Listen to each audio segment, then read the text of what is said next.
चलिए मेरे हाथ में कुछ है। Yes sir. क्या है? 5। मान लेते हैं इनको तीलियां। मेरे पास तीलियां हैं। अब कितनी है अंदाजा लगाकर बताइए कितनी है? कितनी होगी? 20। आप बताइए, देखते हैं किसका अंदाजा सही निकलेगा। सब लोग अपना अपना अंदाजा बताएंगे, फिर मैं इनको गिनूंगा।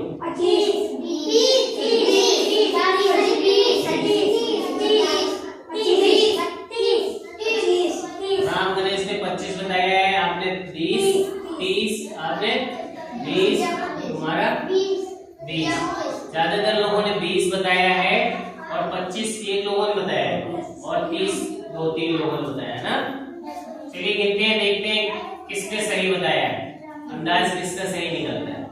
1 2 3 4 5 6 7 8 9 10 11 12 13 14 15 16 17 18 19 20 21 22 23 24 25।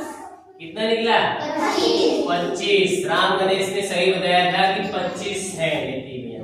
क्लैपिंग कर दीजिए राम गणेश। देखिए मेरे पास कितनी तीलियां हैं?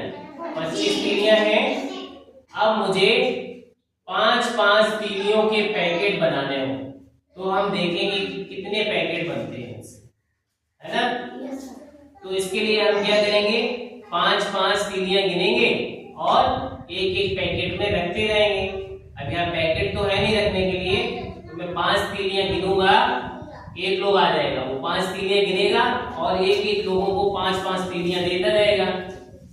ऐसे यहाँ पे बैठ जाइए, बैठ के दीजिए, फिर देखेंगे कि वो कितने लोगों को दे देता है और ये पूरी तीलियां खत्म हो जाती है ना। चलिए 5-5 तीलियां आप गिन के एक एक लोगों को दे दी जाए। आप लोग गिन लीजिए, जिसको मिले वो गिन के चेक कर ले कि उसे 5 ही मिली है।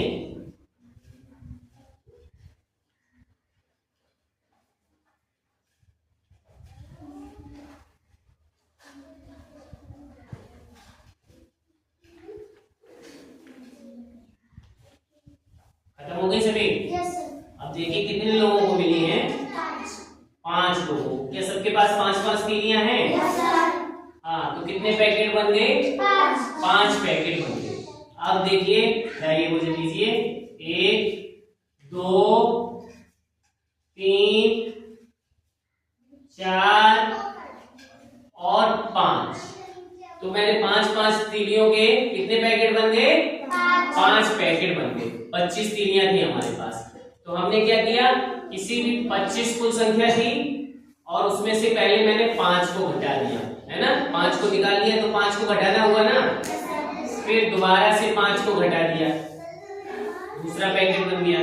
फिर तीसरी बार फिर 5 को घटा दिया, फिर चौथी बार फिर 5 को घटा दिया और 5वीं बार में 5 बची थी उनको भी हटा दिया। तो इससे क्या क्लियर हुआ कि जब भी हम किसी संख्या में से बार बार एक ही संख्या को घटाते हैं तो उसे हम भाग कहते हैं। क्या कहते हैं? भाग कहते हैं। तो 25 की तीलियों के कितने समूह बन गए? 5 समूह बन गए। अब 25 में 5 का भाग दें तो कितनी बार जाएगा? 25। समझ में आया सभी के कि किसी भी संख्या से एक ही संख्या को बार बार घटाना भाग कहलाता है। जैसे मैंने 25 में से 5 को बार बार घटाया, बाद में क्या बचा? 0 बचा और सारे पैकेट बराबर बराबर बढ़ गए। तो इसी तरीके से हम करते हैं भाग। देखिए आज की गतिविधि है जो हम लोग भाग सीखने वाले हैं, उसी से संबंधित गतिविधि का नाम है बोल भाई कितने। बाबा जाते हैं बाजार, वहाँ से लाते हैं लड्डू, तो आपको कितने कितने चाहिए आप अपनी पसंद के बता सकते हैं, ठीक है। तो आप गोल गोल घेरे में घूमेंगे। बोल भाई कितने, बोल भाई कितने, बोल भाई कितने, बोल भाई कितने? 3।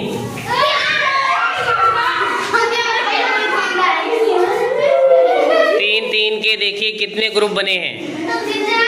4 ग्रुप बन गए हैं। बोल भाई कितने? बोल भाई कितने? बोल भाई कितने? बोल भाई कितने?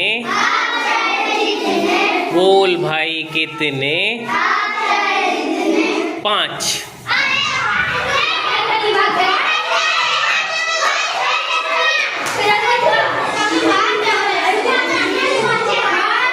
5 के कितने ग्रुप बने? 2 ग्रुप बने हैं। अब देखिए भाग का चिन्ह क्या होता है, ये देखिए मैंने यहाँ पे बना रखा है, ये होता है भाग का चिन्ह। तो संख्या कितनी थी हमारे पास? कितनी तीलियां थी? 25। और उसमें से मैंने 5 के पैकेट बनाए थे। तो देखिए 25 में से जो मैंने 5 को एक बार घटाया तो यहाँ से कितना बचता है? 20। एक पैकेट बन गया था, फिर 20 तीलियां बची, तो 20 में से फिर से 5 को घटाया तो कितना रह गया? 15। फिर 15 में से 5 को, तो यहाँ कितना बचा? 10 बचा। अब 10 में से फिर एक पैकेट निकाला तो 5 बचा। अब 5 में से 5 को तो 0 बचा, यानी कि सारी तीलियां खत्म हो गई थी।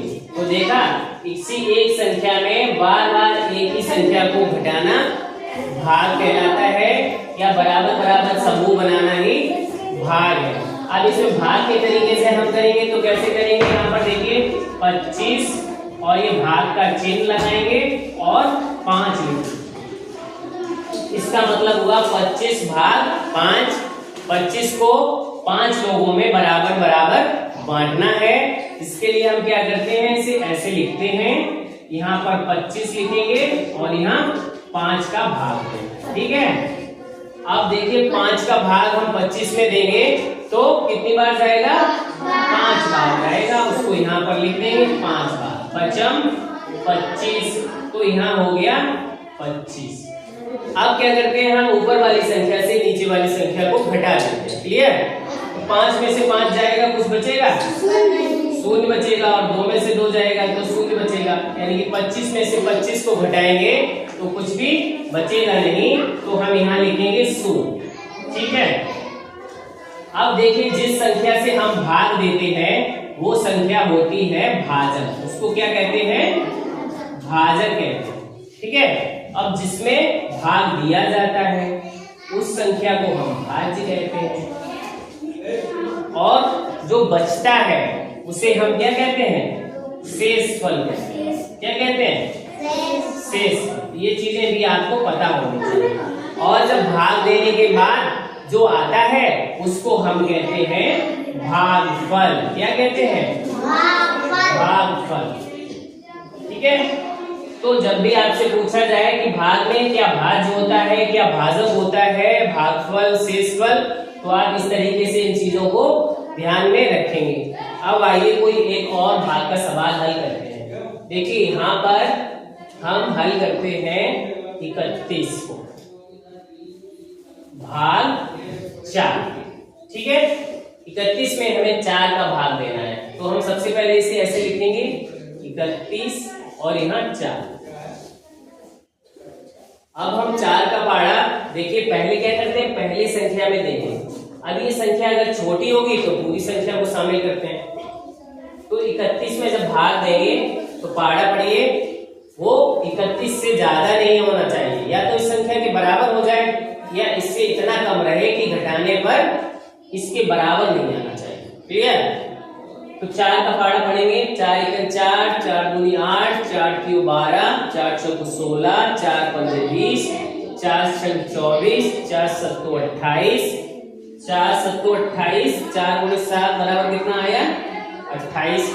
और 4 का पाड़ा 8 बार पढ़ेंगे तो 32। तो देखिए 32 क्या है? 31 से ज्यादा हो गया, तो हम 32 मतलब 8 बार नहीं पढ़ेंगे, इसे नहीं ले सकते। तो कितनी बार पढ़ेंगे? 7। तो कितने बार गया? 7 बार भाग गया, और यहाँ हो गया 28। इसको हटा दीजिए। अब क्या करेंगे? घटाते हैं।